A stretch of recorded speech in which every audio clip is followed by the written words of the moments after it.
I'd like to introduce our moderator for tonight, Miss Amy Rumlin.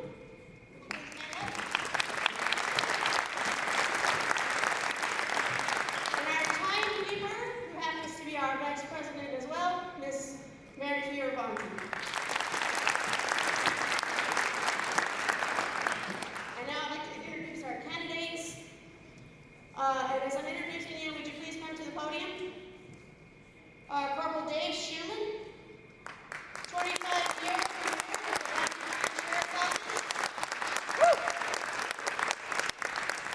Reserve Deputy Travis Stoley, former Marine and 8-year law enforcement career between the Bonners Ferry Police Department and the Bonners Ferry Sheriff's Office. And Lieutenant John Van Giesen,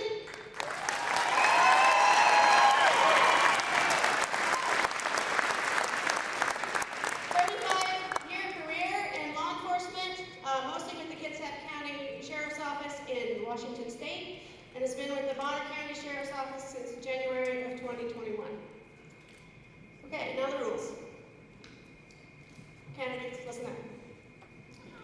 You have the right to remain silent.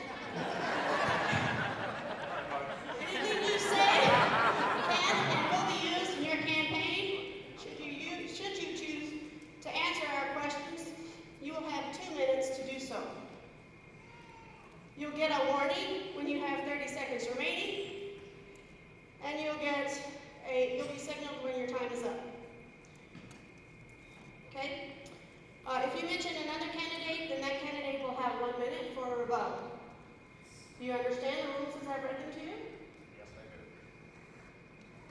I'm taking those nodding heads as a yes. Okay, so before we do all of that, we're going to give each candidate 3 minutes to introduce themselves and say a few words, and then after our questions, they're going to have 3 minutes for closing remarks. We're going to start in alphabetical order, so it'll be Dave Schumann, followed by Travis Stoley, and then John Van Giesen.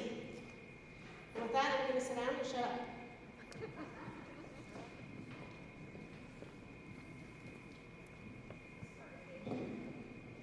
Can you hear me okay? Yep. All right, great. I don't think I'm going to take 3 minutes here. I'm a retired Army sergeant, retired in 1999. 5 days later, started with the Boundary County Sheriff's Office. Worked there for about a year in the jail and transferred out to patrol. From patrol, I was working narcotics for a number of years and have primarily conducted the primary training, or if you would, for the breath test instruments. All that really means is I keep the records and make sure everybody does their training online. I've served this community since I got here. I've enjoyed it. Going on 25 years. I believe I have something I can put forward here. I have plans for not just a citizens academy, but improving our reserve component. With the lack of manpower that we have, we obviously will work with other agencies and entities within this community and make what is strong now even stronger. Have a good day.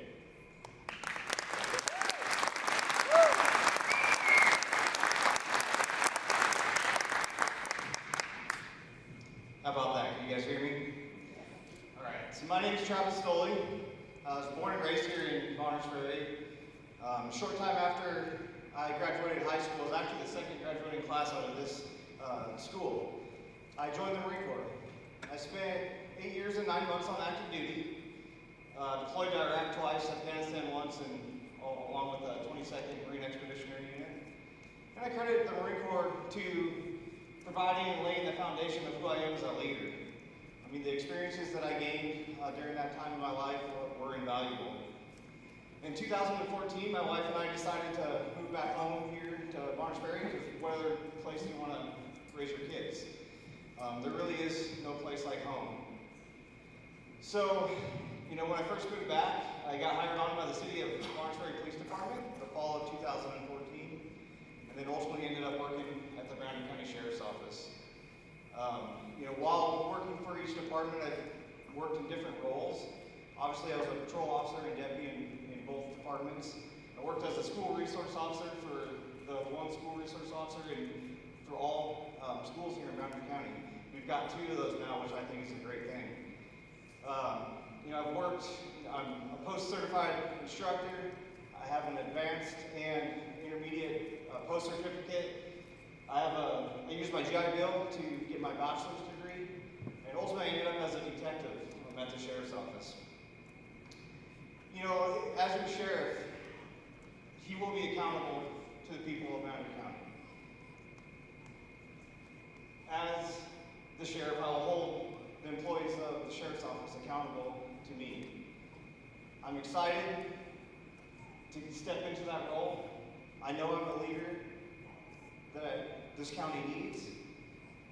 I'm ready to really get my generation involved in politics. Thank you.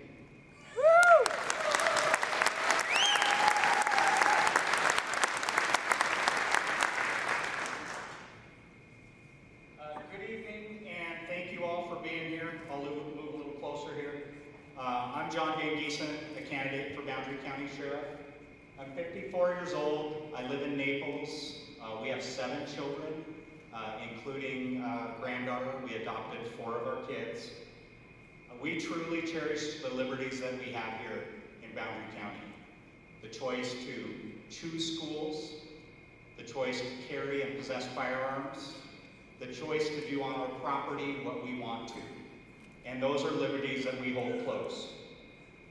We love our community, our church family, and most importantly, the folks of Boundary County, and that's why we're here. I've been a law enforcement professional for over 35 years. I have thousands of hours of training related to investigations, narcotics, supervision, and actual leadership and administration of a sheriff's office. I've been a patrol deputy, a sergeant, a narcotics task force detective, a supervisor, an internal affairs investigator, a lieutenant, a commander. I've also been the commander for a regional drug task force, also the SWAT team, of which I was a 26-year member, and commander for major crime investigative teams, including officer-involved shootings. I currently work for Sheriff Wheeler in Bonner County since January of 2021, where I hold the rank of lieutenant. I'm part of the command staff. For the short time I was a deputy, detective, skipped the rank of sergeant, and moved to the rank of lieutenant to oversee professional standards, which includes our budget and the oversight of 911 and internal affairs.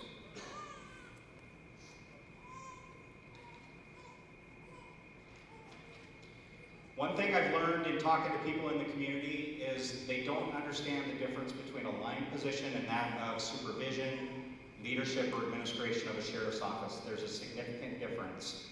The titles and ranks give you that authority, but it's what you do with that responsibility and the success that you have in those roles. I have the experience with my leadership teams of handling budgets, expenses, revenues, grants. Skip forward here. Most people, my pledge, number 1, is to protect us, protect the Constitution of the United States and the great state of Idaho. As your sheriff, we will enhance communication, expect professionalism, and invest in the future of Boundary County. I bring the experience, integrity, and leadership that your sheriff's office needs.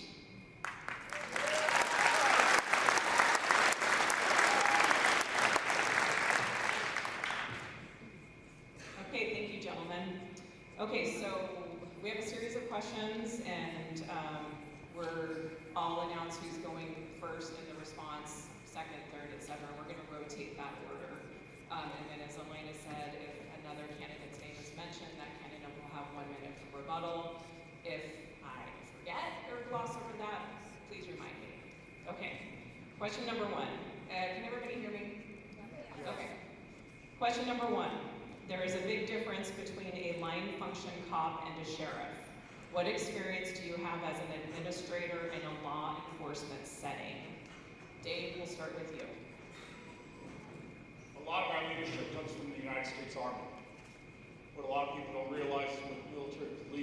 I was for 20 years, we actually ran our organizations like civilian law enforcement entities, and then we actually had to throw the soldier portion on top.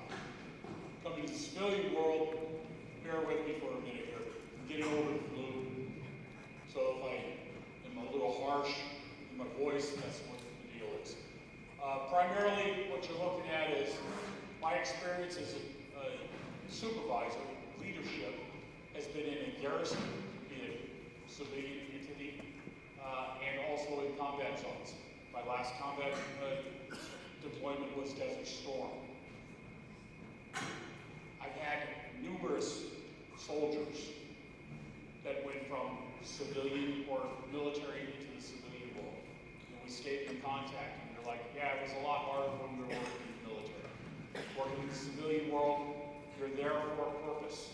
The purpose that we have here in Boundary County, and the leadership that I have, from the experience that I've had in the military, is going to be able to help me show you how we can make things better, primarily by our quality control program, which we'll have, that'll fall into our leadership. Quality control basically shows shortly after you've been contacted as a victim or what have you, other than the subject, another employee will be contacting you and will make administrative actions if need be to correct whatever issues may have arrived. Thank you.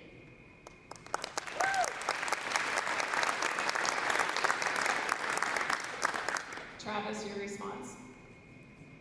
Yeah, so I have experience both as, all my law enforcement experience comes from working at the Boundary County Sheriff's Office and the Montgomery Police Department. A lot of my management experience comes from my time in the military as a staff sergeant in the Marine Corps. While at the Sheriff's Office, I also was in charge of running our reserve program. So part of that duty entailed hiring, doing background checks, firing, counseling, making sure that the deputies had the training that they needed. In the Marine Corps, I spent, 8 years and 9 months, and a lot of time learning how to be a leader. My job in the Marine Corps was to, as a staff sergeant, was to manage anywhere between 30 to 60 people. And again, so we're managing the personnel side of it. We're managing the training side of it. We're managing all these different aspects, with the idea of mission accomplishment. We need to know that we can get the job done. And so, I bring that experience, to the Sheriff's Office and as a leader. Thanks.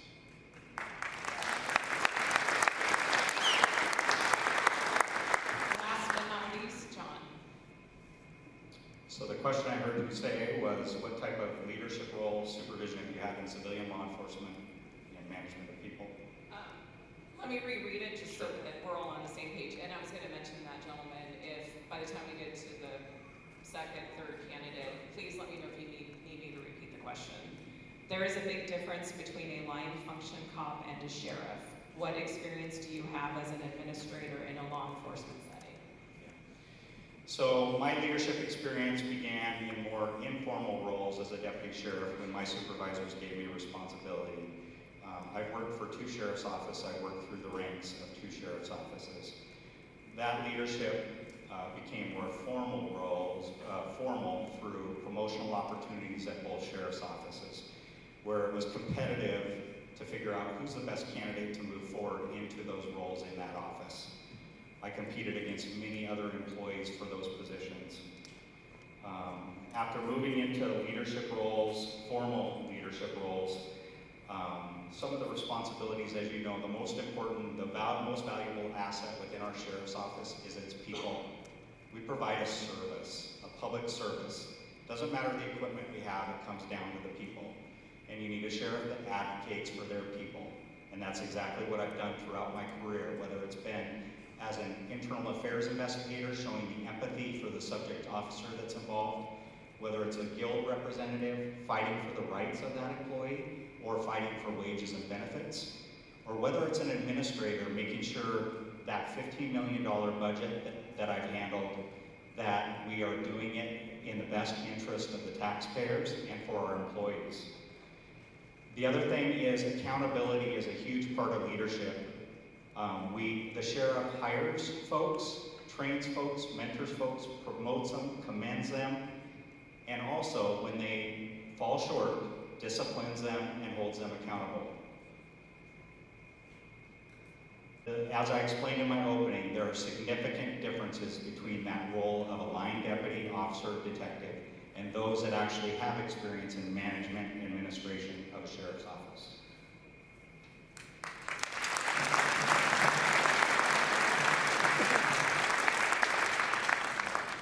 Okay, next question. Travis, we're going to start with you this time.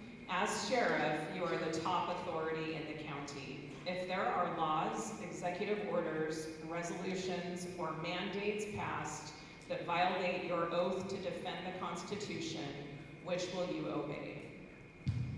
Thank you. So that's probably the easiest question of the night. I will not violate the Constitution, period. It really comes down to that. The role of sheriff is, like I said before, to serve at the will of the people. And, Idaho is just not the place that we're going to allow that kind of thing to happen, Boundary County especially. So, as sheriff, I don't have a problem standing up to the things that I know are right or I think are right. And, we can address these things as they come up. We can what if these as, all day long, the different scenarios that could happen. But, I can promise you that we will not violate the Constitution.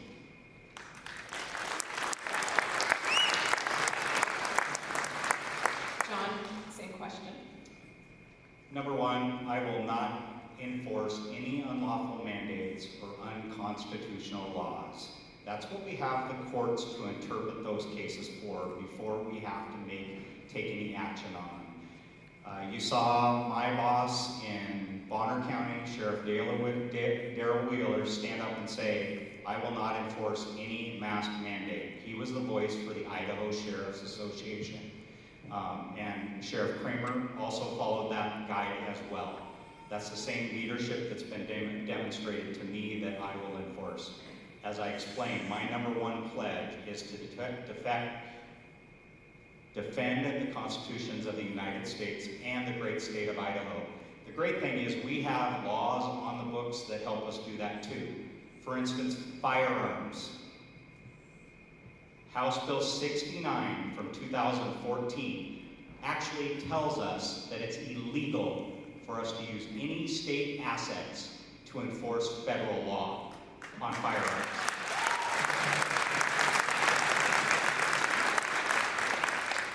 So not only do we have the backing of both constitutions, we have our legislators putting good laws in place that firm it up even better.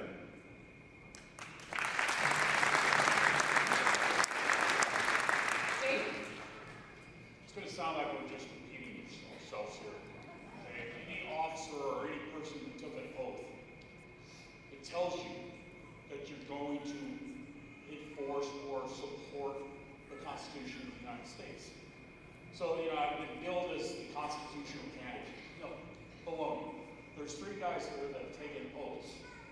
Those oaths are to the Constitution. And if for some reason, any of us would have turned around and said, no, I'm not going to do that. That's just crazy. You gave your word to support and defend the Constitution of the United States. That is what I will do. That's what I have done. That's what I'll continue to do. There is no way in heck that there's going to be any type of illegal, unconstitutional stance made by my office. Simple as that.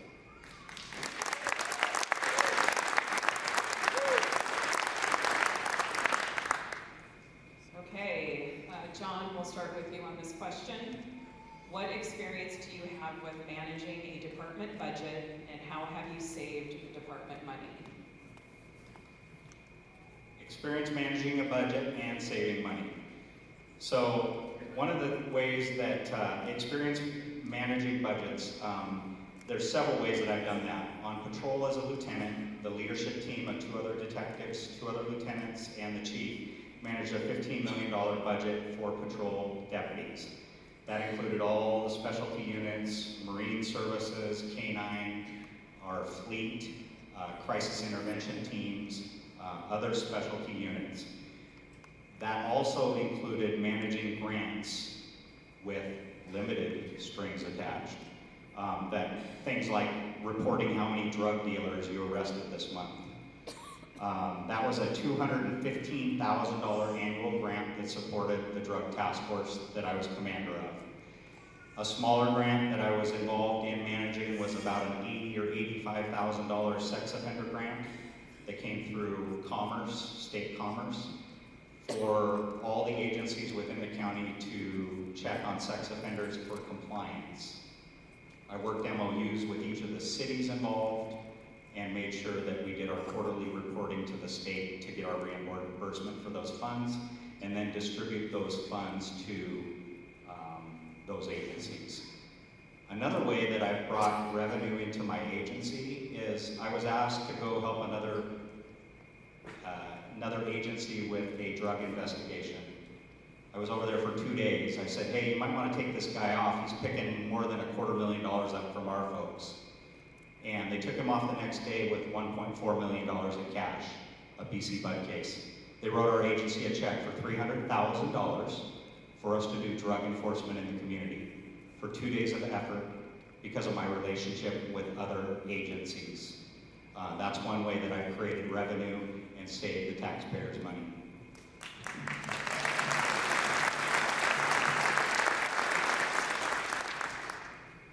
Dave, do you need me to repeat the question? No, I have not had to take care of any budgets as far as the civilian world. I did work a drug grant. It was called the Burn Grant when I was working as a narcotics detective here. I did not manage that. So my limited experience with grants, we saw some in the military, very few, especially when we work with Department of Defense cards that we brought in. I am versed in it, I understand it, and it's not something that's rocket science. We can run with it. You have to pay attention to grants. You know, when you hear limited strings or something of that nature, you look at that and you go, okay, what are those strings attached?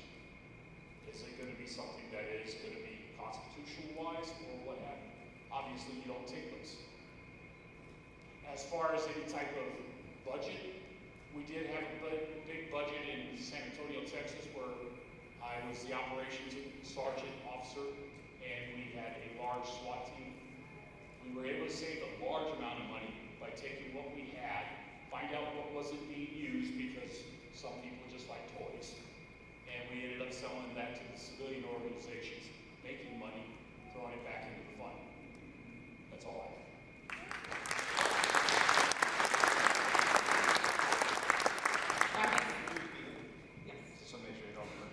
Absolutely. Okay, what experience do you have with managing a department budget, and how have you saved the department money?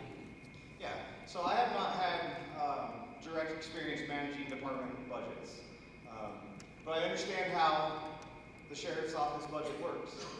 I know we have to work with our commissioners. The commissioners set that, and also it's my job as a sheriff to advocate, whether it's for wages, whether it's for equipment, training, and to manage that. An important aspect of that is, checking in as throughout the year, making sure we're on budget. Every year changes. We all know fuel prices go up. All sorts of variables come into that. So, as the year goes by, we just do temperature checks. Where are we at? Do we need to change some things here and there? Personally, for the last 6 years or so, been running a construction business, and I see it very similar. You set line items, and as you go through a build or you go through a sheriff's budget, you just go through that and make sure you're on budget. And if you got to move money or save money here, whatever it is, you can do that. So just paying attention to it, because we don't want to end up wasteful spending. It's very important, but also, I'm looking forward to, that challenge if it arises. Thanks.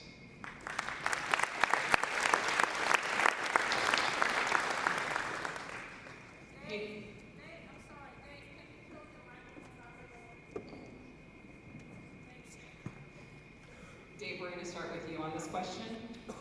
If you become sheriff, how do you plan to perform as a manager to your employees? What kind of boss would you be? Well, is that better? Okay. Yeah. What I believe as a leadership that I've demonstrated while in the military is you take your management skills of one, you know you're in charge. You don't need to push that around. What are you in charge of? Find out from your employees, what is your job? Make sure they understand what their job is. They need to also understand that that's what they're going to be held to. It's not a big secret when you walk in and say, hey, did you do this? And I'm that knucklehead that, yeah, if I messed it up, yeah, I messed it up, sorry. You know, in the military I was known for always being early. If I showed up late and I was in charge, I wrote myself up. Walk into the lieutenant and say, here, sign this. And they'd look at me going, you're an intern. Yeah, maybe. But the bottom line is you have to show the standards, hold the standards, enforce the standards, and there should never be a shock. You get input from your employees. You work as a team. Simple as that.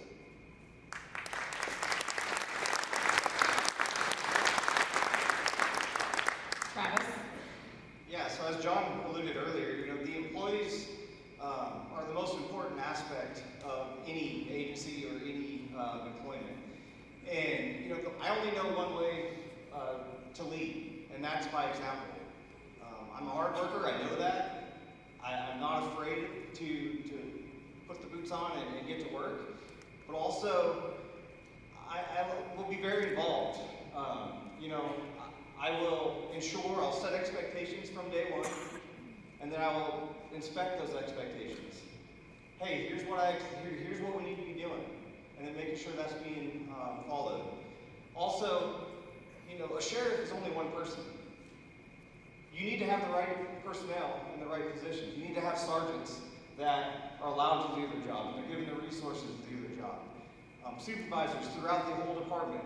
But once you allow that, then that will just end up taking care of itself.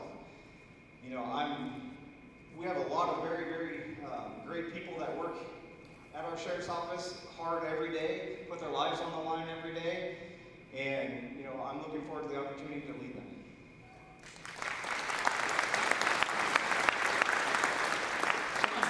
Can you reread the question? Yes. If you become sheriff, how do you plan to perform as a manager to your employees, and what kind of boss would you be? Number one thing is to set the example. You set the example for them to follow. You lead from the top, not from the bottom. You know your people. That's inside of work and outside of work, so that you can support them, so that they can give you the best effort when they're there. We have a dispatcher in Boundary County that works multiple jobs to pay the rent, but takes those 911 calls from you in potentially life and death situations. I think it's a profession, and I think it's something that we need to put more value in. Understanding what each of their jobs are. Detention's different than our civil deputy. Driver's license is different than our deputies. Our support staff are different than the admin and command staff of the sheriff's office and the first line supervisor. They all have different jobs. Setting expectations is big, because you will fail and you will get complained about if you don't set expectations and understand what people want. One thing that I learned very early in my career is take 10 seconds, find out what a person's expectations are, see if we can meet them. And this is more customer service based out in the field, but it also applies to our employees, because we're going to fail them if we don't even know what their expectations are. We will always be short. Provide relationships where they can have open communication with their supervisors, no threat of retaliation or anything of that sort. Preparing employees for success and preparing them for the next roles. I want them competing for the next roles within the office. And I've been an advocate for our employees through guilds, employee associations, and building those relationships for the employees. And that role is so important, it'll be continued as sheriff.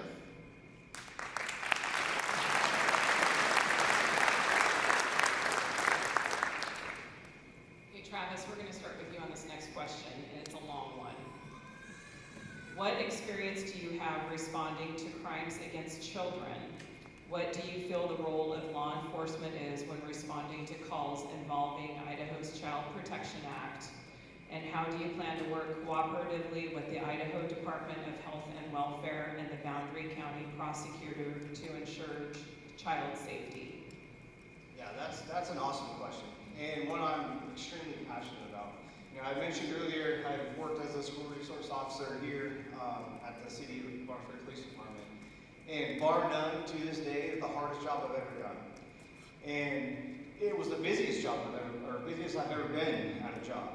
You know, there's a lot of problems with government, and we can all agree we're not the most efficient all the time, but it seems, you know, especially with health and welfare and with this particular issue, sometimes that we really struggle.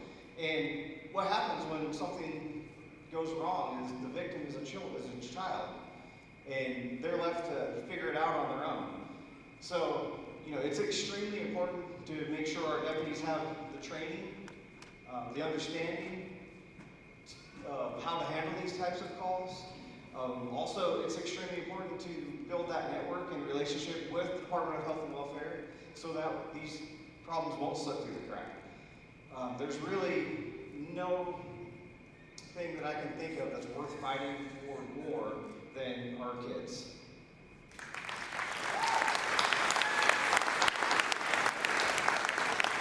John? Can you repeat the long question? Yes, Sorry. Sorry. What experience do you have responding to crimes against children? What do you feel the role of law enforcement is when responding to calls involving Idaho's Child Protection Act? And how do you plan to work cooperatively with the Idaho Department of Health and Welfare and the Boundary County Prosecutor to ensure child safety? Okay, and I only have 3 minutes. Awesome. So, for those of you that have checked into my background, this is near and dear to my heart. I first became involved in foster care in 2014 when I was involved in removing 32 kids from meth labs in 2004 and wondering what happens to those kids. But the blessing that's come from it is I have 4 beautiful children because of it.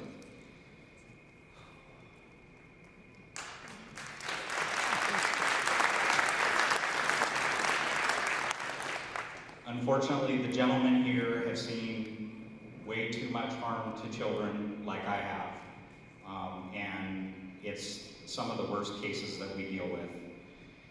It comes down to the relationship with the social workers and the prosecutor's office to ensure that we are handling things properly, we're teaching our deputies properly, and especially with the new law, I think, or the new case that came out 2 weeks ago, Ingram versus Mosier, which the court's interpreting that law enforcement now needs a court order to remove children from home, whereas before the standard was an imminent threat to them in the home. So we have to work through that because the courts aren't out there looking in these homes and facing these children in these circumstances when we are. So that's going to be a challenge.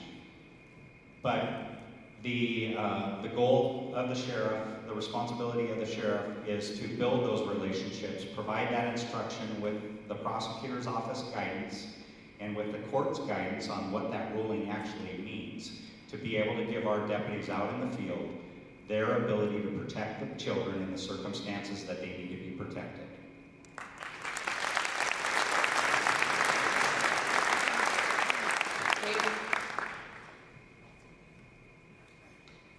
I have a motivating factor that lives with me. She's 4 years old. I look at my granddaughter every morning, every day, and wonder what's going to be like this in 30 years. I've gone to many cases, many calls, where children, you walk away thinking something else is going on here. Maybe we need to do some follow-up. Shortly after I started on patrol up here, we did a drug raid at one of our local parks, their trailer parks. I went through my main job there, other than being big, bald, and ugly, was to control the dog that they had locked up in one of the rooms. It was a meth house. dog came out, big Rottweiler. Thankfully, she was more hungry than aggressive. Gave her a milk bone, we were friends. One of our ex-sheriffs, I believe, ended up owning that dog and lived on Brown Creek. I sheltered the 4 children that were living in that house. We had to find them first. At first, I got questioned by my sheriff, why are we doing this? Because it's the right thing to do. He obviously looked at it the same way. Eventually, we went in there, got a ruling, found the children, and got them in a safe zone. They're now parents and having their own worries, if you would. I believe we need to have a team established within our agency, which we will have one on the sheriff, that will look into these type of cases and work closer with the other agencies to make sure that things don't slip through the crack. It's going to happen, but we want to reduce it. Thank you.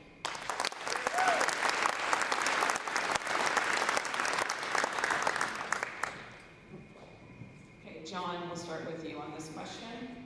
How big of a problem are drugs in this county, and how do you plan to address it, if at all?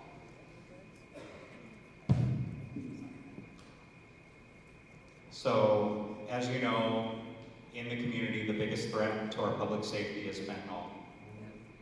Marijuana doesn't kill people, fentanyl kills people. I think in 2022 in Idaho, there were nearly, or right around 300 deaths statewide from synthetic drug use overdoses. I have experience in obviously investigating cases, but my experience goes into being an instructor for drug investigations, being trained in DEA basic and advanced drug investigator school, attending the Drug Unit Commanders Academy in Quantico, Virginia, where I networked with the other drug unit commanders throughout the nation and foreign countries as well too, to come up with the best ways to combat drugs within our community. It's my job and my staff's job at the Sheriff's Office to help train our staff to appropriately make those arrests out in the field, but not stop with that. We need to go after the entire network, and if that means using additional resources to combat that drug problem, to keep it out of our community, that's exactly what I'm going to do. I've been recognized as an expert in a federal and state court on drug investigations. I figure out ways to get our drug dealers prosecuted. For instance, in Sandpoint, when we have a fentanyl overdose and somebody dies, we didn't have a state law until 2 weeks ago that allowed us to prosecute them in the state of Idaho. House Bill 406 was just signed by the governor, which in July will allow us to charge drug dealers when it results in their death. Secondly, in that legislation, they also put mandatory minimums for fentanyl possession, trafficking fentanyl. So there will be mandatory minimum prison terms for fentanyl dealers. Those are 2 tools that we have now.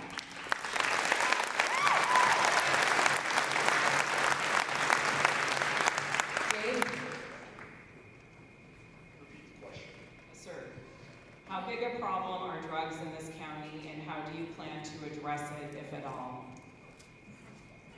Well, if I was to stand here and say we don't have a drug problem, that'd be an outright lie.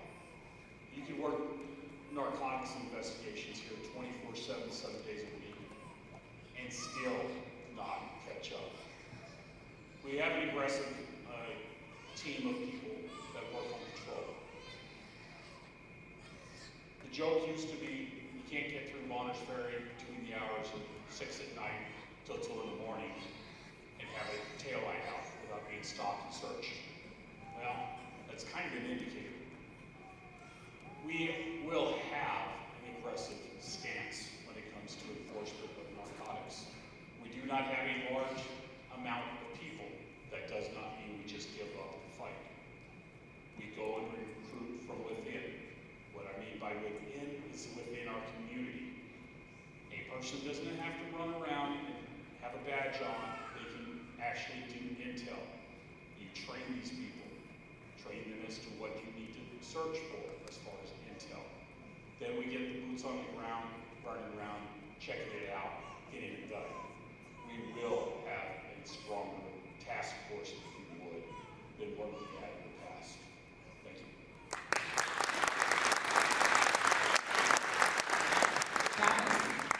So fentanyl is a huge issue across our nation and Idaho. We've had fentanyl overdoses in the city of Bonners Ferry. So, yeah, we love Boundary County and we love all the things that are good about it, but we also have that side of things. And, proactive police work goes a long ways to preventing, that kind of behavior. It just has to be not acceptable.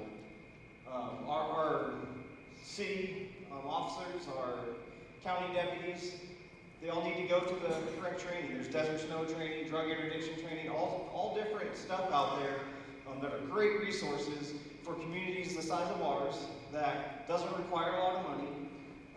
It just requires the right people going after the drugs in our town. We could look at that. It could be through a task force. It could, we've got what we call a Northern Border Task Force, basically a group of involved agencies, whether it's city, ISP, Border Patrol's there, RCMP, Lincoln County, Ponderay County, all these different agencies come together every quarter, and we sit down and we discuss, hey, these are the things we're seeing. And it would actually blow your mind to realize the amount of drugs that goes through Boundary County, even into Canada. When I first started getting involved in that, it really surprised me.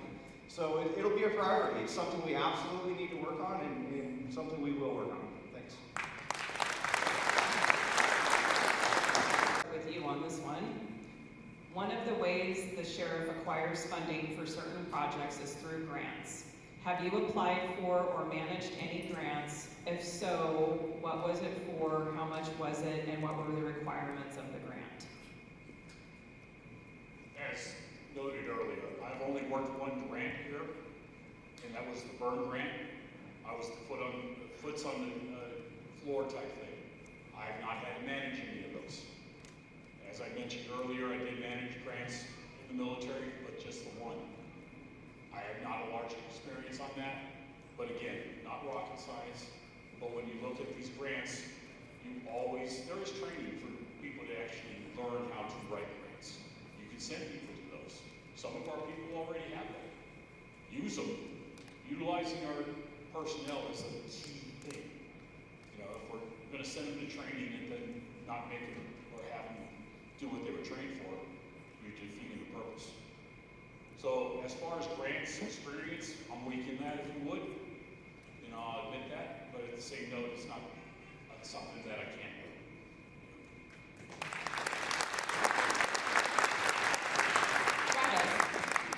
do. Yeah, so similar to Dave, I have not had a lot of experience specifically writing grants. The city and the county both use grants quite a bit. I mean, they're great for certain things.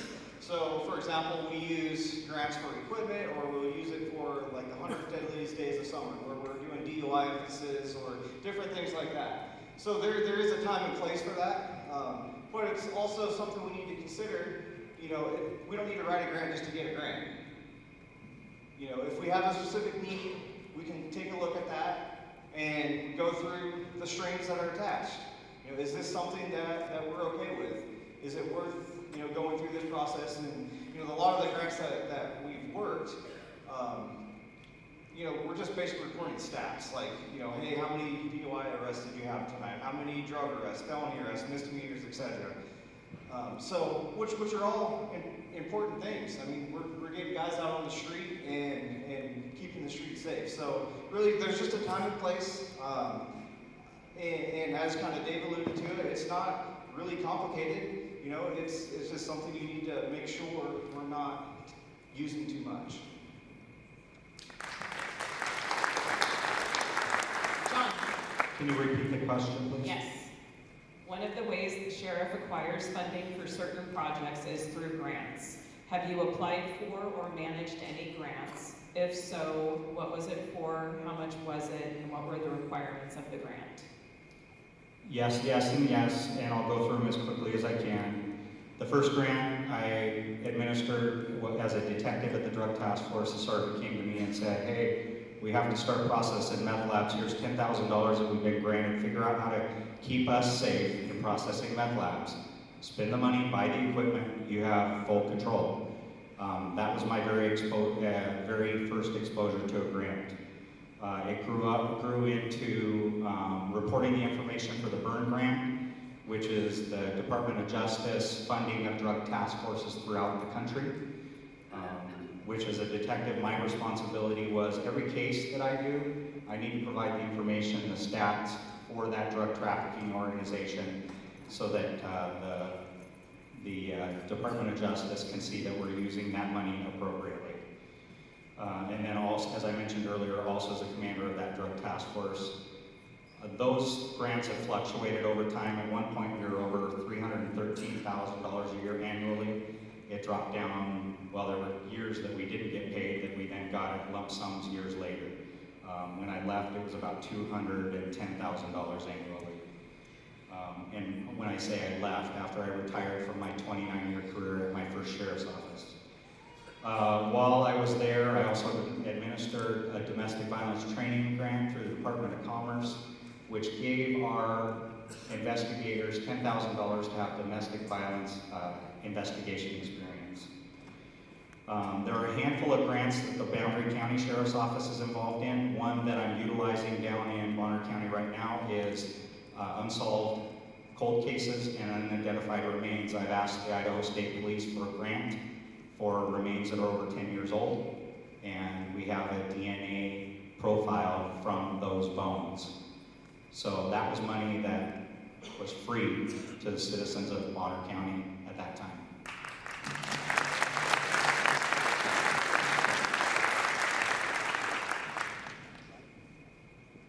Okay, this is a good one. Not that the rest weren't, the rest were awesome. Are there any circumstances where you would go door to door to confiscate firearms or other weapons from the citizens, like what happened in New Orleans during Hurricane Katrina? Travis, we'll start with you. You guys are giving me the easy questions. I mean, absolutely not, right? There's just no reason for that. That would be, in my opinion, unconstitutional. We've already discussed my position on that. You know, the sheriff's office, again, is there to serve the community. And, you know, and I'll be held accountable to that aspect. And there's just no way that that would ever happen. I mean, I don't know how to extend this out to 3 minutes. It's not going to happen.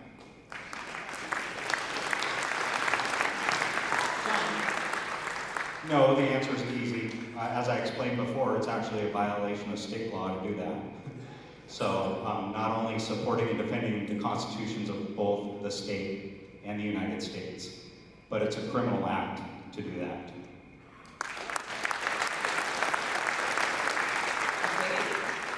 Yeah, again, it's a no-brainer. I don't know how I can stretch a no into 3 minutes, but if you have guns that you want to just totally throw my way, contact information over everywhere. That's fine. But no, the answer is no.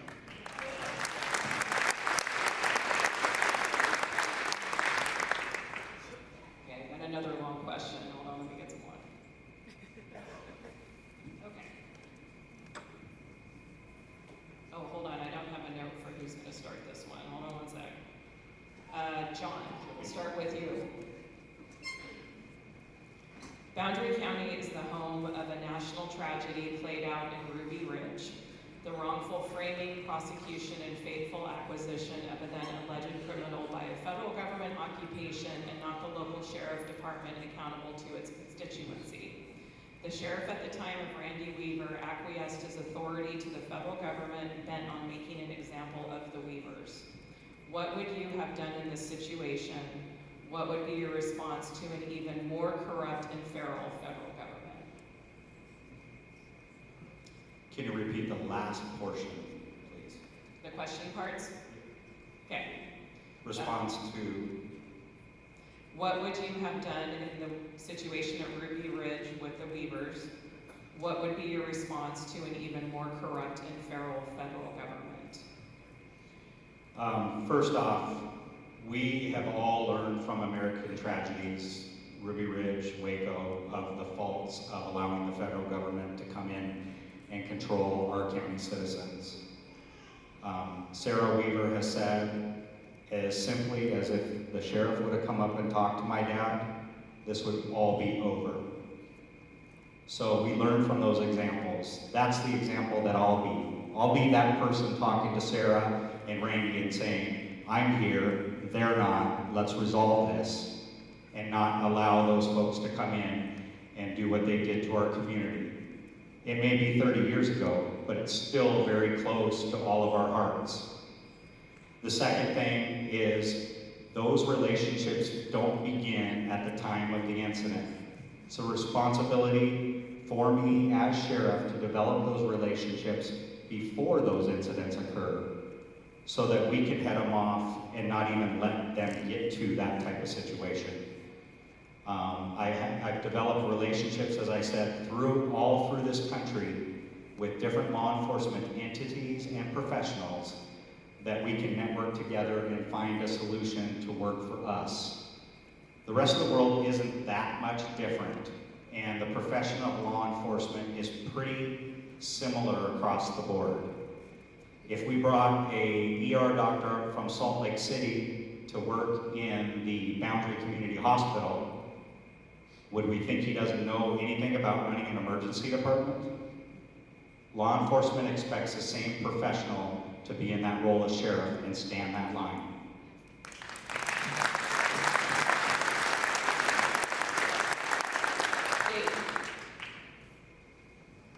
Without a doubt, Ruby Ridge was a tragic error.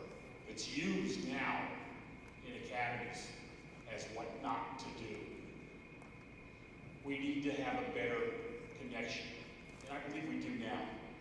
You know, we, on a daily basis, are reminded about the tragedies that occurred there. There is no reason that federal government should come in and be stormtrooping up the side of the hill. The first sheriff, when I got here, his routine normally with new people on patrol was to take them up to the Weaver property, walk them through, and talk about how the young man got shot. When I asked the question, when did it get out of control? His answer was direct, very simple. He goes, thankfully, I was not the sheriff at the time, but it got out of control from day one. Contacting your people in this community and being approachable is a key thing. We're in the techno world. We can use all of that. We can actually get out there and let people know what we can do to assist them. If a foreign entity, if you would, be it a federal government, comes into our county, privileged or not, they need to tell the sheriff. And I will be telling every entity that you need to do that when you come here. Not no ifs, ands, or buts. You come to my county, you want to enforce something, you need to let us know. Thank you.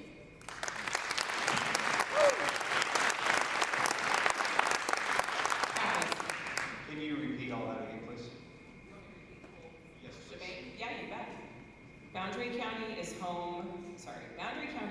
home of a national tragedy played out in Ruby Ridge, the wrongful framing, prosecution, and fateful acquisition of a then alleged criminal by a federal government occupation and not the local sheriff department accountable to its constituency. The sheriff at the time of Randy Weaver acquiesced his authority to the federal government bent on making an example of the Weavers. What would you have done in this situation? What would be your response to an even more corrupt and feral federal government? thank you. So, I mean, I agree with, you can't release that kind of control. I think the sheriff's office could have handled that situation themselves. I think, that relationship aspect, the being connected and accountable to the community and the people of Boundary County, I mean, that's hitting the nail right on the head. I was born and raised here. I don't know everybody in this room, but I know a lot of you. I'm connected to this community. I care about what happens. I was very young when that happened.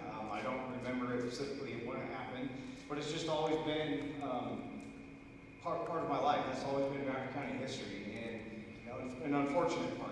And it's just doing the right thing. It's the sheriff needs to be able to step up to the plate when needed and say, hey, like, we're not going to allow this kind of thing to happen.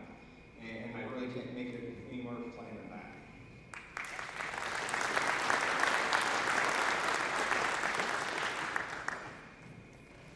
Okay, Dave, we'll start with you. What experience do you have coordinating and working with other local, state, federal, tribal, and international agencies? Well, 25 years here almost. You know, I got here in August of '99. Worked with every type of entity there.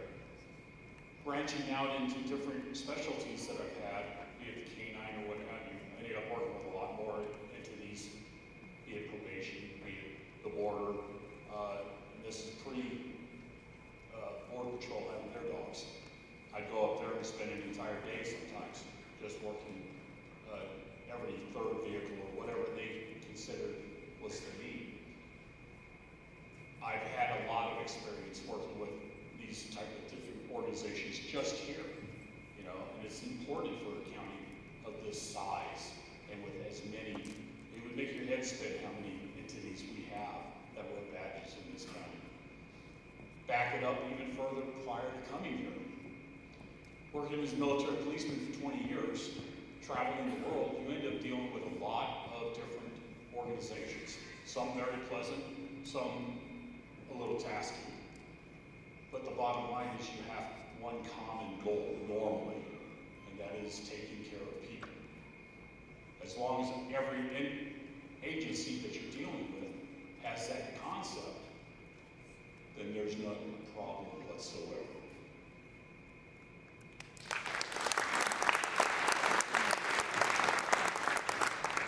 Travis.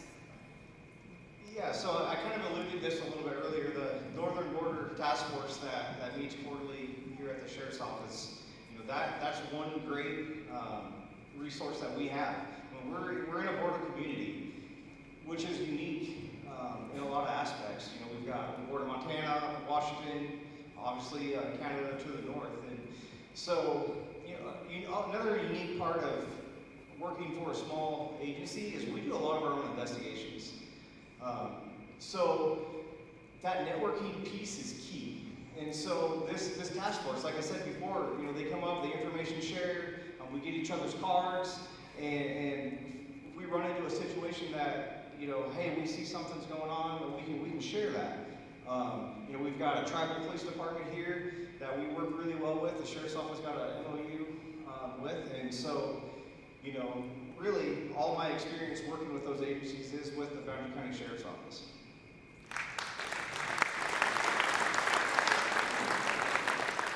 John.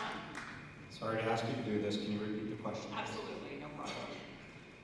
Where am I? What experience do you have coordinating and working with other local, state, federal, tribal, and international agencies? So my experience in working with all those different agencies, there's one that kind of stands out to me. Organized crime Drug Enforcement Task Force, which by itself means you're working with everybody else. I've worked several of those cases. To reach that qualification, you have to have an attorney's office grant that, and it actually brings dollars to cover overtime for our investigators, so it is significant.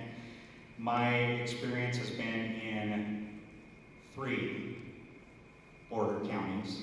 Kitsap County sits in the middle of Puget Sound with a waterway between us and Canada, where several of our missing people end up on Vancouver Island. Working down in Bonner County, we work routinely with Newport, Spokane, Pend Oreille County. And we have the same type of situation here. We're one of 3 counties in the nation that have 2 adjoining states and 1 international border. The support that our deputies need to give people in the field could be as simple as that single U.S. Forest Service law enforcement officer that's out there. That 1 officer, 2 officers responding to help them on a call. So it gets as simple as that up to attending meetings, getting intelligence about what's happening in the community, but more importantly, what you do with that information and how it creates results. It doesn't mean anything to attend meetings and share information if it doesn't put people in jail and hold people accountable. What is your proposal to fund a desperately needed new jail? Does accepting federal inmates require us to adopt federal operating procedures?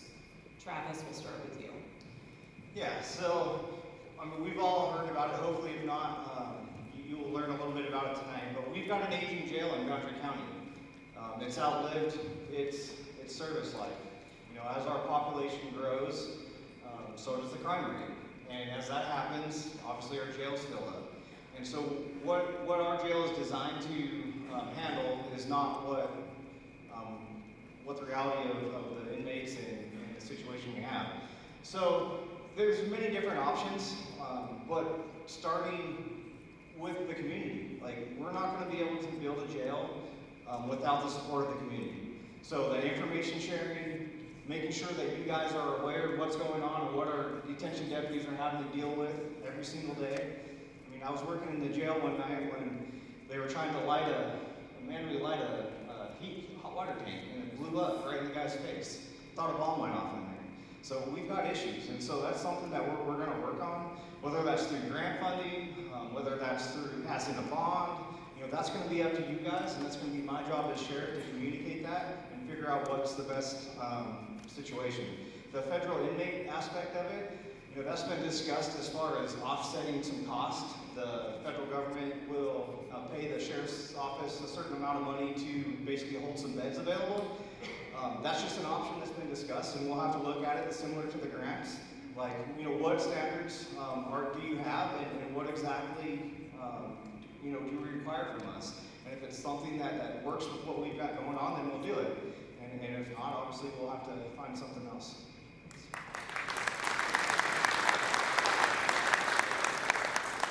John? So the two options that Sheriff Kramer and his staff have worked diligently on with the commissioners and architecture firm are a remodel of the current facility downtown, which would cost $9.4 million. There are a few things in Idaho code that the sheriff is required to do. One of them is house inmates. So we cannot not house inmates. It's a statutory responsibility. So that's $9.4 million, that option. Or build a brand new facility to create better efficiencies, safety, and room for expansion 30, 40 years from now. 10.9 million. So about $1.5 million difference on property that the county already owns.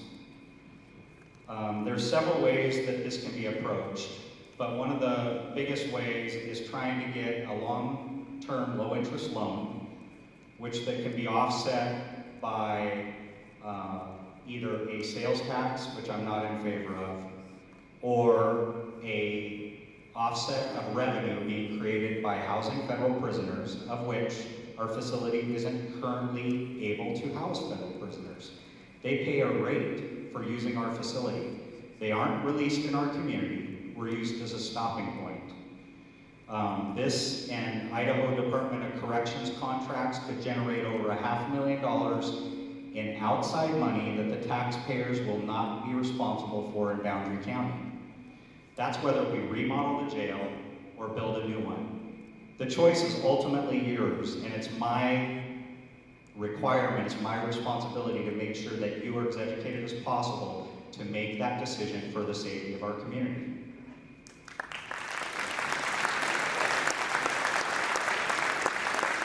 Dave? As I noted earlier, when I started here, I started working in the jail. The jail was built, the current jail was built somewhere in the 80s, I believe. So I got here in '99, it was already having issues. I've been here 20 plus years. Obviously, it still has issues. I'm sure Sheriff Kramer, after a week of being retired, will be able to night's sleep not worrying about the jail. There is no great example or great way that we're going to be able to fix this other than being due diligent. With the technology that we have, we will be able to put out the information that this is what we're looking at. Gather information from outside. It does not have to be that, oh my gosh, the guy from the sheriff's office figured how to fix this. No, it's going to be something that's going to cost a lot of money. How are we going to defray from that? How are we going to go away from the money?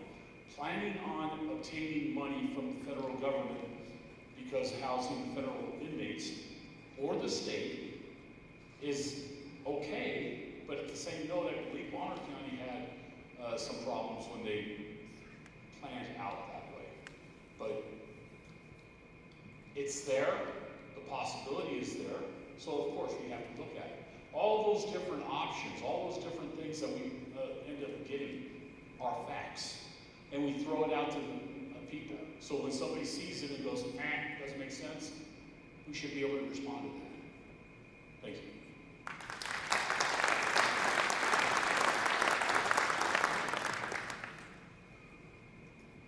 Okay, John, we'll start with you.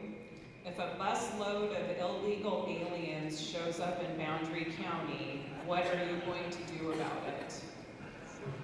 Rent buses, but first, working with the prosecutor to make sure we are doing everything to protect our own liability and move them out of Boundary County. Yield the rest of the time to the other counties. Dave? We're talking about immigration, correct? We I have guess you call it that. We have an agency in this community that works with that. We get a busload of illegal aliens, guess where they're going to be routed to? Wherever. It's up to Border Patrol to take care of that. It's also up to Border Patrol if they start letting them out the front door. You know, where are you putting these people? You giving me a homeless populace now? No, we're not going to do that. So if it comes down to having to rent buses or what have you, fine, we'll do that, but we'll make sure that we're doing it legally.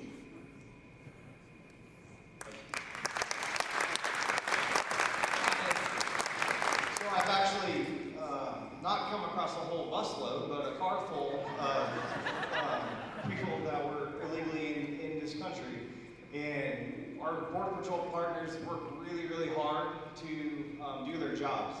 And it's just an unfortunate state of the world that I can speak for them, I guess, that they're super frustrated with the immigration problems that we've got going on. And so this is, to me, not just a Boundary County issue, it's a state of the world issue, a state of the United States issue, where we need as people to kind of wake up and hold our government accountable. Like, this cannot be allowed to happen. And when we come across these situations, I can, the one I'm specifically referencing, there was a really bad guy involved. And, they thought for sure he was going to be able to be held and detained and shipped out, and it didn't work out that way. And there's nothing more frustrating than doing your job, doing everything that you're supposed to do, and then it just let back out. It's just super frustrating. So that's just something we got to work with our legislatures and put pressure on the federal government and make sure that kind of thing just can't happen.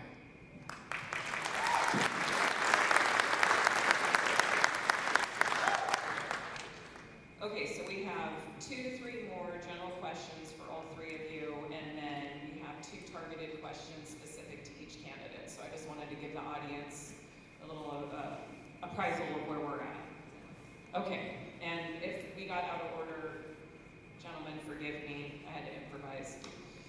Okay, Dave, how can the Sheriff's Department be improved upon to handle the mental health issues in Boundary County? Mental health illness throughout the nation is almost epidemic level. The only way that I see, with the limited resources we have, is get people trained, be it a team of 2 or 3, have those people understand that they're going to be on call this week, this person's on call the next week. We have to look at these situations and be able to handle them with an expert individual. All all our individuals need to be trained. You need to have specific people that are going to be in charge of that. I'm not advocating that we're going to recreate a wheel or anything of that nature. What we're going to take is our forces, get some specialized teams, if you would, and pursue it from that approach. I did that when I was working as a DIVIT, domestic violence intervention training. I started that and worked as a team in San Antonio, Texas, and it worked out fantastic in that area. That's all. Travis? Can you ask that one more time? please? Yes. How can the Sheriff's Department be improved upon to handle the mental health issues in Boundary County? Yeah, so specifically, the Sheriff's Office has a process to take a mental holding. And, right now we rely a lot on reserves as someone who can help us out with that. But also, we need to, again, network and be involved with our community partners. This issue isn't isolated to Boundary County. Bonner and Kootenai County all have the same issues. And I don't know if you guys are all aware, so for example, we come across someone who's in a mental health crisis. We'll show up, see that they're a danger to themselves or the public, and make a decision to basically take them into custody. But then they're our responsibility at that point. And the responsibility is a huge one. You're taking someone's constitutional rights away from them, right? And we want to make sure that they're safe. So our options here, we can contact our Boundary Community Hospital, who's very similar to everyone else in Boundary County. We have limited resources. Their ER department is going to triage, and we're going to try to figure out what we can do in that situation. But long-term care is really what we need to figure out. Because we've got beds that are full all the time. We'll have someone that needs a bed, it's not wants a bed, needs a bed. And it'll be a week. We have to sit on them in the hospital and watch them. And the amazing drain on resources, not only the medical side, but also the Sheriff's Office, is just tremendous. And so that's just something we need to really buckle down on, and it's going to take, hard conversations, whether it's with the medical field, health and welfare, and morally on the state level of just really trying to address this issue, because it's not going away.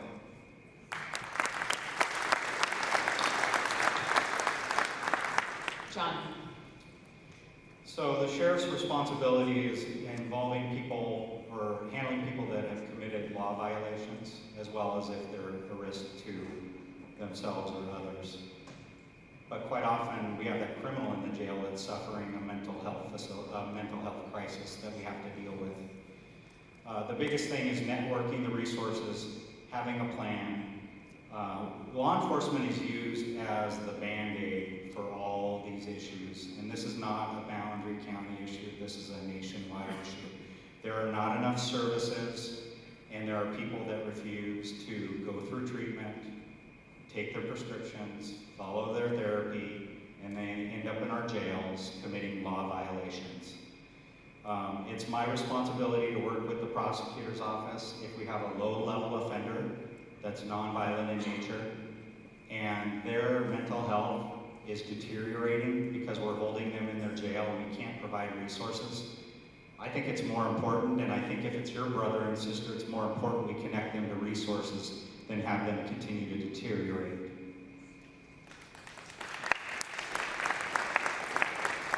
The other thing that I've been active in is Boundary County and Bonner County are now getting a therapeutic mental health home in Sandpoint to support our residents.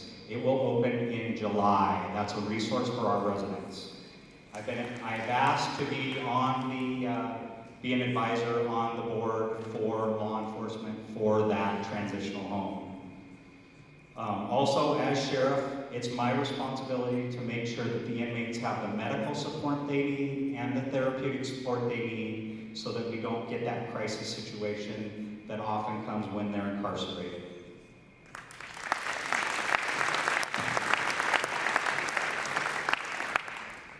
Okay. Travis, we'll start with you on this one.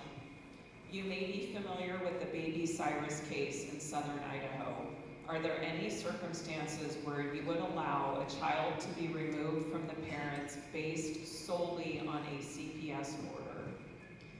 Yeah, so that, obviously at this point, I think is something that's not going to be allowed to happen anymore. As John alluded to earlier, you know, we basically need a judge sign off to remove a child from the home. You know, it's never an easy situation when we get, you know, law enforcement has to respond to a call and make the decision. You know, we just talked about the mental health side, but also to make the decision to remove a child from their home. You know, my grandma, she's in the audience here somewhere, was a foster care parent for my entire life.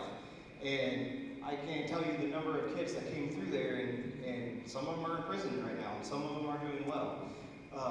And so, you know, and they each have their own individual trauma. Each situation is unique to them. And so, you know, it just really takes, again, communicating with the Department of Health and Welfare, communicating with the prosecutor, communicating with our courts, communicating with our deputies, what the expectation is, and making sure that, one, if we have to do that, it's the right thing to do, and then two, you know, the follow-on care, where are they going? You know, I know foster parent, the availability of foster parents in our county is limited, so if that's something you guys are thinking about, that there's absolutely a need for that. So just to kind of get back to the question of would I let CPS do that? You know, if it was a lawful order signed by a judge, yes. But if it's CPS saying this, then law enforcement's job is to go in there and investigate it and get that signature from the courts to make sure that we're doing it lawfully. John. So I'm not specifically aware of the Baby Cyrus case, but I understand the facts that you described. And it sounds to me like it was an administrative order from the Department of Health and Welfare that they removed a child under and not a court order. First off, there's two circumstances that we can remove a child under: that immediate threat to themselves by other people, and also by court order. The other thing is, it's really important as a leader of the agency to communicate these changes, whether they be in case law, or whether they be a legal opinion from a prosecutor's office or the State Prosecutors Association, that this is how they're advising law enforcement to handle these situations. I've met with people in this room who this is very near and dear to their heart. They deal with it every day in the school setting, the social work setting. We all see the same challenges, but ultimately it comes down to what do we have to do to protect the children, because we don't want to put them back in danger. And we need to be doing it right so we don't create a worse situation.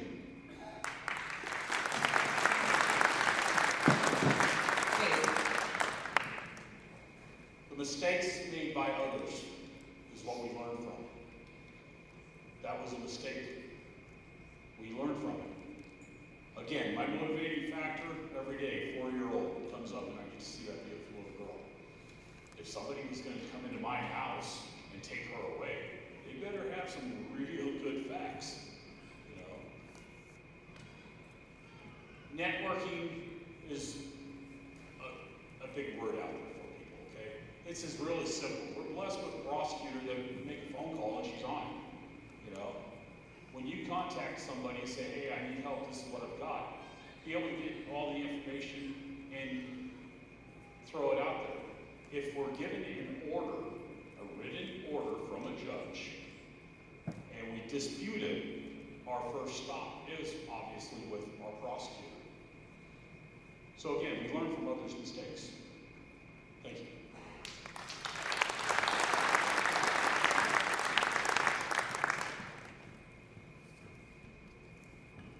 Okay. I have one more question. I'm going to go ahead and ask it. I'm going to challenge you to keep your response really brief. If we have another national emergency, such as a pandemic, what shutdown orders or forced medical procedures would you enforce or allow to be enforced? And John, we'll start with you. None. I reserve my time.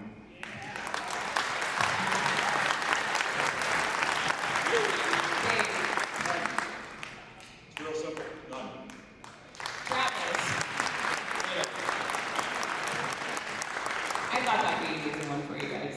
Okay, so that concludes the general questions. We're now going to ask each candidate 2 targeted questions, and going in alphabetical order. Dave, we'll start with you.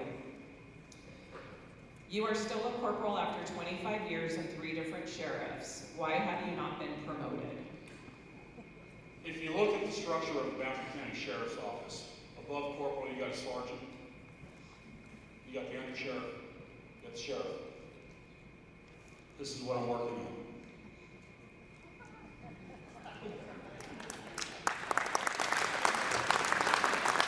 Okay, question 2. You have stated plans to form a citizen academy. How do you intend to utilize citizens in your role as sheriff? How do I say that again, please? How do you intend to utilize citizens in your role as sheriff? It depends on their capacity. What are they able to do physically? What are they able to do, mentally? What is it that their abilities give them? Okay, so if you have an individual, of course you do background checks. Of course you're going to vet them. You're going to find out what is the best avenue to utilize this person as. It could be as simple as the only thing that this person's good for is a door greeter when they're coming into the sheriff's office. That's fine. I doubt if that's going to be the case. But the bottom line is for us in law enforcement, especially, mind you, I started in '79. And it was basically, here's a stick, put it on your side, here's a gun, you went through the academy, military police, and boom, you're thrown out there. I was blessed with having supervisors that knew the importance of, one, the Constitution, and they would not allow me to even get near people till I understood. And we had classes, and we had debates, and we had all kinds of discussions. So they were filling the role of where are we going to put Dave? Okay? That's exactly what I'm going to be doing with civilians. We're going to have a Citizens Academy that's going to be a minimum of 2 weeks long. It's going to be annually. The second year, we'll also have another academy, which would be the Senior Academy, or Phase 2, if you will. That is not our reserves. All separate animal. So you may see a constant state of training. When we train, we learn what our people are good for and where we can put them. So all goes through the process.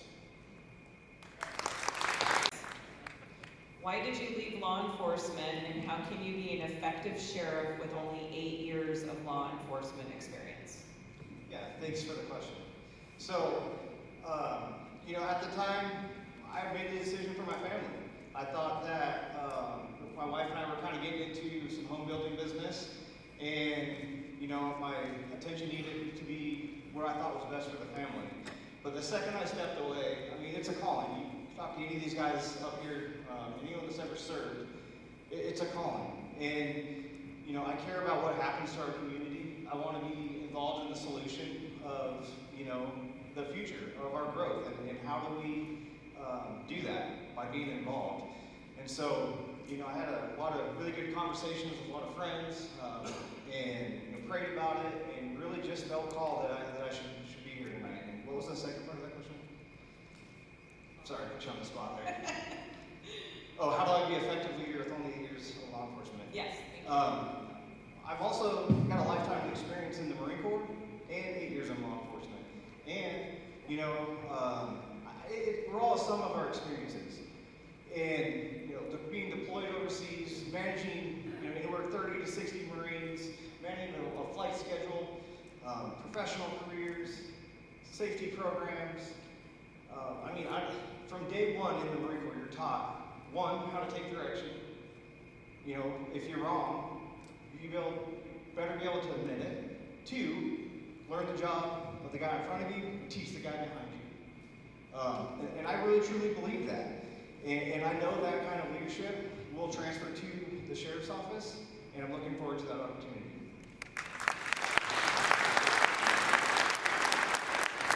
One more question for you, Travis. You said you were born and raised here. How does that make you a better sheriff? Yeah, I don't know that it's in and of itself makes anybody a better person or sheriff.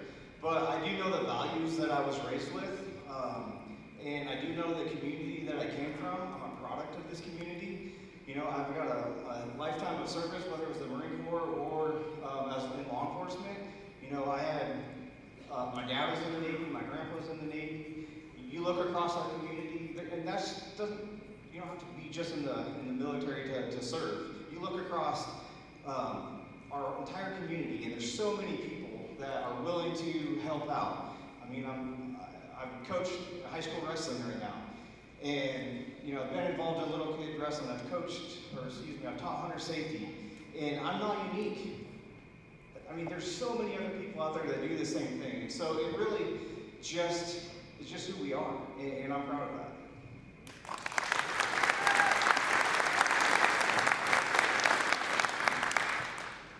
Okay, John, most of your career has been in larger metropolitan areas. If you become sheriff, will you be bringing big city policies to Boundary County?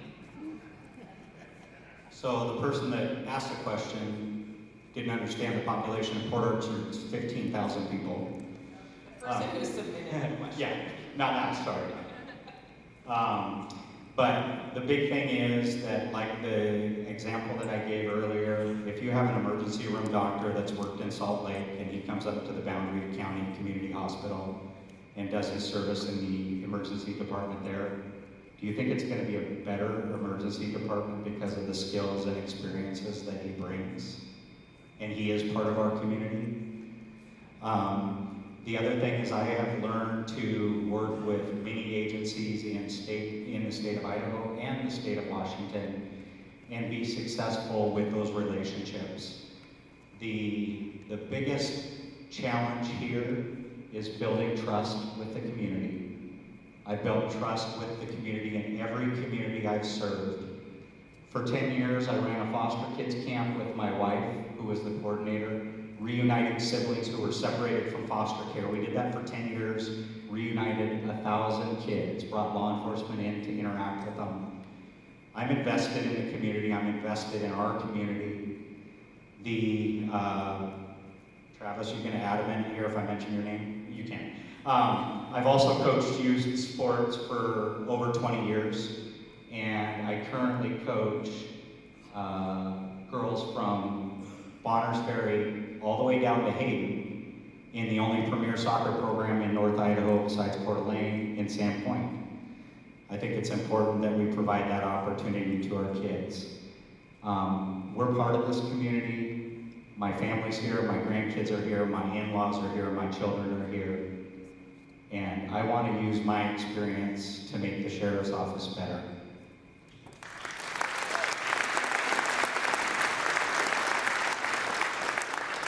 Okay, John, final question. Please elaborate on the lawsuit that was settled out of court which alleged that you racially profiled a man in Kitsap County. Yeah, so this is a case from 2015 when I was a patrol sergeant and made a traffic stop on a car. So for 2 years, 11 months, and 2 weeks, there were no complaints. The man was arrested for obstructing and cited for various traffic violations. Like I said, 2 years, 11 months, and 2 weeks, no complaints, no claims, nothing. And as you know, the Puget Sound region went berserk with Black Lives Matter, Antifa, and defund the police. Thus, a federal lawsuit was filed. The gentleman, the driver that I arrested, was a black man. The prosecutor's office made the determination right off the bat between the sheriff's office and the prosecutor's office that, number one, to represent me as an employee, they have to prove that I violated no policy or no laws to defend me and pay any damages. They agreed to do that and defended it fervently until it was settled in 2021 after I retired from the sheriff's office, and the insurance company, the insurance pool for the state of Washington, the Democratic Board of Commissioners, and the Democratic elected prosecutor said it was a business decision to settle it with the subject. Thank you. I still have time, right? So, as sheriff, how that ties in here is I will back our employees 110% if they didn't violate law and didn't violate policy. And I expect the prosecutor's office and our community to stand behind them as well.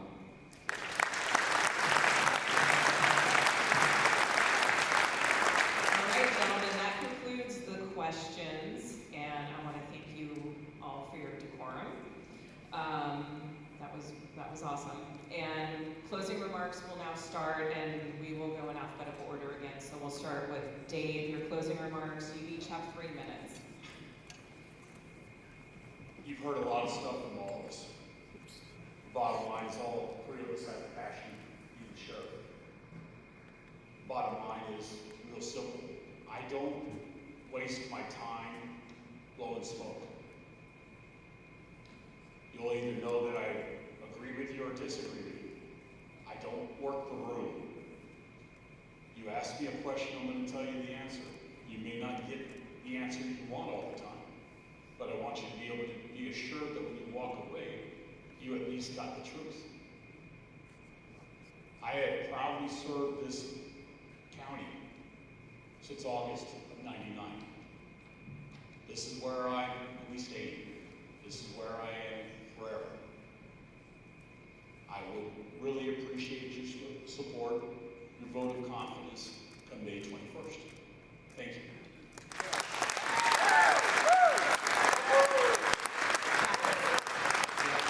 First off, I just want to say thank you guys all for coming out. Like, this is amazing. I wouldn't be lying if I didn't say I was surprised that there was this many of you. So, totally not in my comfort zone to get up here and talk to everybody like this, but, you know, it just warms my heart to see a community that cares, that wants to be involved, and they're going to make a decision. And, you know, on May 21st, when you make a decision to who you want to be your next sheriff, you know, I hope that it's me. You know, I do have the leadership ability, and I do have the want to and the desire to serve you guys. And I will stand up and make the right decisions. And if I make a mistake, I'll own the mistake and we'll move on. You know, we'll have a sheriff's office, like I said twice or 3 times already tonight, that's accountable to the people. I'll hold those in my charge accountable. We'll be transparent.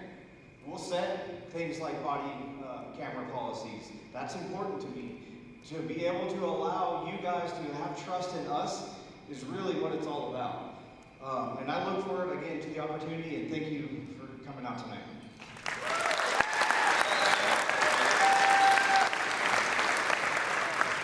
John. Well, Boundary County is my home, and it's home to 4 generations of my family. The office of sheriff carries a tremendous amount of responsibility. The things that I will plan to do when elected sheriff is number 1, focus on drug enforcement. A lot of our crimes are related in some way to drug addiction, drug use, drug trafficking. That'll be my primary focus in law enforcement. The second part is advocating for the employees. The best people, when they feel valued, they will far outreach your expectations. We want to make Boundary County a destination place for law enforcement, not a place where we train them for a year or 2 or 3 and they go to another agency. We want them to be in this profession for a career, providing that public service to you. I will be focusing on the new jail because I don't want to leave it for the next sheriff. Secondly, I'm going to expand volunteer opportunities. This room is full of capable people and willing people that want to help public safety in Boundary County. And I want to utilize that resource that's right here in this room. Sheriff Kramer and I both got introduced to our law enforcement careers through the Explorer program. I will bring back the youth law enforcement program for Explorers to Boundary County. We have a lot of kids that show interest in that program. And whether they become law enforcement like Travis, Dave, or I, that doesn't matter. What we're developing is good people that may work for the fire service, may work in county government, may work in foreign countries as missionaries, but they started right here in Boundary County with our Explorer program. The things that I bring to the office, number 1, I bring the experience. You don't have to train a sheriff for 4 years to figure out how they're going to perform on year 4. I'm ready to do it on day 1 after I'm elected. I bring that experience. I bring integrity through my accountability to my employees. Number 1, it isn't always about correction. Sometimes it's about training them. Our community expects us to be the trusted law enforcement agency, the trusted sheriff's office. And the sheriff's office can't be trusted if there's questions about our employees. And I would like to echo the other gentlemen's thank you for being here tonight. This shows that you have a true investment and you know how important this decision is.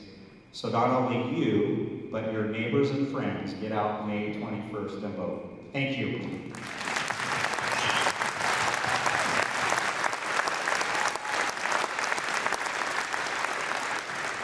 you, gentlemen. I just wanted to say that the candidates are going to be here after this, so if there was questions that you had that we didn't address, you're welcome to go visit their booth